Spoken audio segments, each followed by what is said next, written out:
মন্ত্রী, ধর্ম বিষয়ক এবং পানি সম্পদ সাবেক মন্ত্রী জনাব নাজিম উদ্দিন আল আজাদ মহোদয় আছেন। আমরা ওনার কাছ থেকে বাকি রেস্ট আমরা অধিবেশনের দ্বিতীয় পর্বে ইনশাআল্লাহ আমরা গঠন করবো। তো যাদের জন্য আয়োজন তারা সকলকে আমরা ধৈর্যের সাথে বসার জন্য অনুরোধ করছি। এখন আমাদের মাঝে প্রধান আলোচকের ভূমিকায় আলোচনা নিয়ে আসছেন সাবেক ধর্ম বিষয়ক এবং পানি সম্পদ মন্ত্রী জনাব নাজিম উদ্দিন আল আজাদ মহোদয়।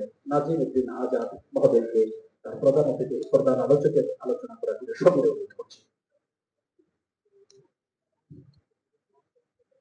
أعوذ بالله من الشيطان الرجيم بسم الله الرحمن الرحيم نحمده ونصلي على رسوله الكريم الصلاة والسلام على سيد المرسلين أشرف الأنبياء وخاتم النبيين وعلى آله وأصحابه أجمعين بسم الله الرحمن الرحيم ঐশী বাংলা চতুর্থ বর্ষপূর্তি উপলক্ষে আয়োজিত আজকে আয়োজন